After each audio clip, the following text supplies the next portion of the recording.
Mayong hapon, Mindanao. Ako si Sara Hilomen Velasco.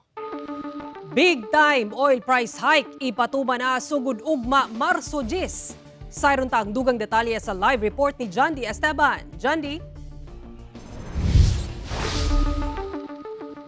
Sara, double digit ang big time oil price hike.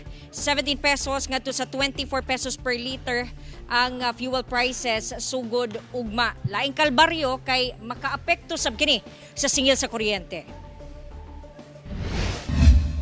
Sa monitoring sa Department of Energy, anaa sa 17 pesos ngadto sa 24 pesos ang big time oil price hike ngay patuman sugod ugma Marso 10. Sa monitoring sa DOE, base sa Dubai crude oil ug international market, anaa sa 7 pesos ngadto sa 13 pesos ang isaka sa gasoline kada litro. 17 pesos and 50 centavos ngadto sa 24 pesos and 25 centavos kada litro sa diesel.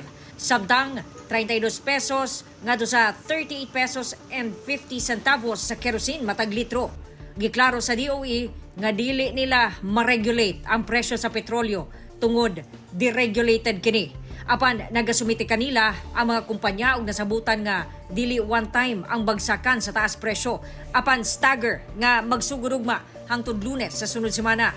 Sumala sa DOE, hugot ang ilahang pagmonitor sa mga presyo sa mga kumpanya sa lana nga magpasulabi sa presyo. Sa karon, anaa sa 55 ka gasoline station sa tibuok nasod ang nahatagan og show cause order aron tubagon sulod sa 24 oras nganong taas pa sa price range ang ilahang ginabaligya. Today we are issuing show cause orders to 55 of them, giving them 24 hours to answer DOE if there is a valid reason not to cancel their permits from DOE. And if there is a reason and we cancel their permits, we will also ask the local executives, the mayors, to cancel their business permits. Kaning tension sa Middle East, definitely it will have impact yun sa tuang rates. Kini ang sulti sa Davao Light and Power Company taliwala sa pagsaka sa presyo sa petrolyo.